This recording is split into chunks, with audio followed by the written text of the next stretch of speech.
We're here with Mike Gates, the Labour MP for Ilford South. Mike, could you tell us a bit about your constituency, please? Ilford South is part of the London Borough of Redbridge, which is an outer London borough, postal address Essex, but actually we are an outer London borough, and my constituency is the most urbanised part of the borough. We have the Ilford Town Centre, we have the police station, we have the main shopping centre, we also have the main hospital, and we basically are an entirely urban community here. But we have, although we're outer London borough, we have a lot of inner London problems. We have a very, very diverse community. A very large number of people who are first, second or third generation immigrants from all over the world. We have a large population of people whose parents or grandparents came from East Africa or South Asia. There are people here from Somalia, there are people here from West Africa, more recently immigrants from parts of the European Union, Central and Eastern Europe, and a long-standing Irish community, as well as many, many people who are Ilford born and bred as well. So it's a very complicated, mixed constituency, but we live together in harmony. One of the groups that you didn't mention there, and we know that there are a lot of residents, come from Sri Lanka. Could you give us some comments on your views about what you think the current situation is there? There are in Redbridge around about 5,000 or more people of Sri Lankan origin who are on the electoral register. Obviously they also have children, and so the families, the community is quite large. Most of those people have had to come to Britain in the last 10-15 years as a result of fleeing from the conflict and the civil war in that country. Most of the Sri Lankan community in Ilford are Tamils, they are Hindus, and they are people who have come to Ilford where they've made their homes, and they're doing very well in terms of the education, the achievement of their children, and also many of them are very, very much involved in local businesses. But they are terribly distressed by what's currently happening in Sri Lanka, and the conflict which led to the end of that conflict in a few months ago, 4 or 5 months ago, where now there are up to 300,000 people in detention camps in different parts of the island. And many of my constituents have friends or family who they've lost contact with, and they can't get information about what has happened to their relatives or their friends.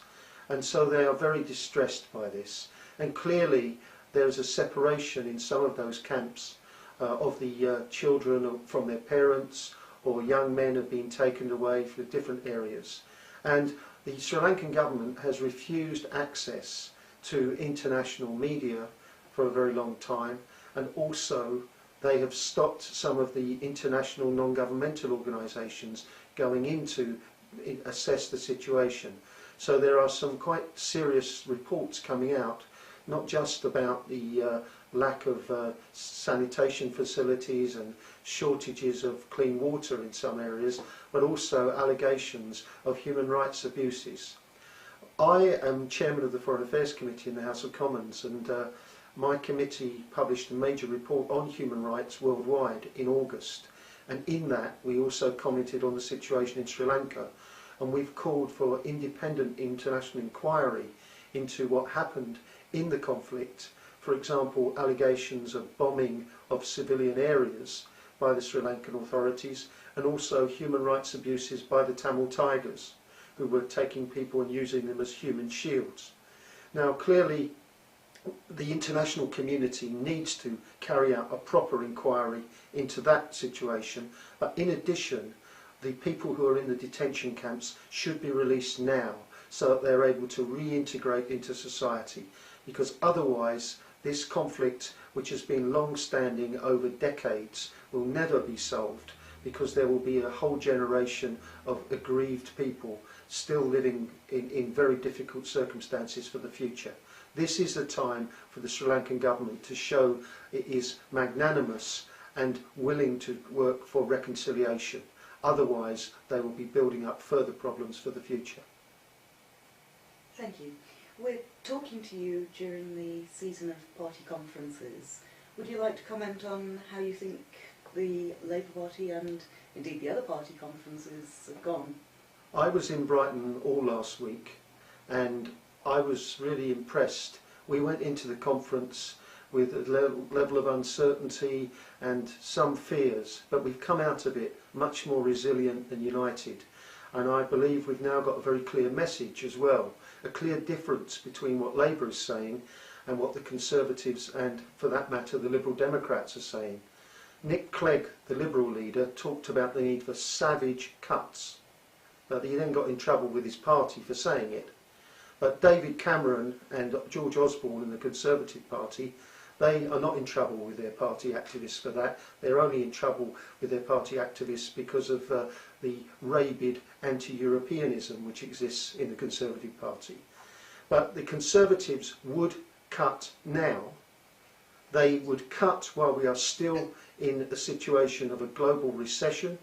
They would cut even when the recovery is still very fragile. They are in danger then of doing what was done in the 1930s, where recession was made into depression and it lasted several years. What Labour is saying is that we've done exactly the right thing to put money into the economy in order to make sure that the impact of this global financial crisis, which started in America, and the global recession does not lead to the current levels of unemployment, which are bad and increasing, becoming far worse, and also that we need to only bring about reductions in the expenditure in the future when the economy is growing, and that means that we remove the deficit gradually over several years and in a way which doesn't hit frontline services, doesn't lead to cuts in policing, doesn't lead to cuts in the health service or in education or in transport. What we will face at the next general election is a clear choice between those parties who believe in drastic, savage cuts, a slash and burn approach to the public services, and Labour, which says we believe in public services, we believe in public investment. We don't think that you should be ideologically saying you want a small state, which is the Conservative position, and I think sadly may also be the Liberal Democrat position, but that we believe that the state has an important role to protect people, to provide security and also to help with investment in the future. And so I think the next election is going to be a clear choice between Labour investment and Labour protection of the poorest in our society, and also making sure that those who have the broadest backs pay most, rather than cutting benefits and giving cuts in taxes for the very wealthiest, particularly in the 3,000 families, the most richest families in the country, because of the inheritance tax cuts, which is the Conservative agenda. Labour would say we want the 50% income tax rate on those earning more than 150,000 a year. We want those who are earning most to make a biggest contribution. We believe in progressive taxation, and the Conservatives don't. Thank you. And finally, you've been the MP for Ilford South since 1992, and you've done a lot of good work in the constituency in that time. Are you still as enthusiastic as you were at the beginning about continuing to serve after the next election? I remember the Conservative government.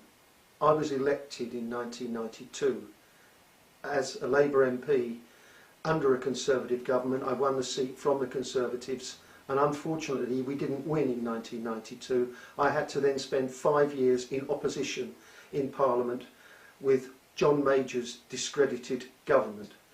I think the prospect of a return to Conservative government is really firing me up. We have to fight very hard to stop that, and I will do whatever I can to be re-elected and to make sure that the Conservatives don't get back in. And if they do get back in, I will fight hard for my constituents, as I did between 1992 and 1997. Mike Apes, thank you. Thank you. Very good.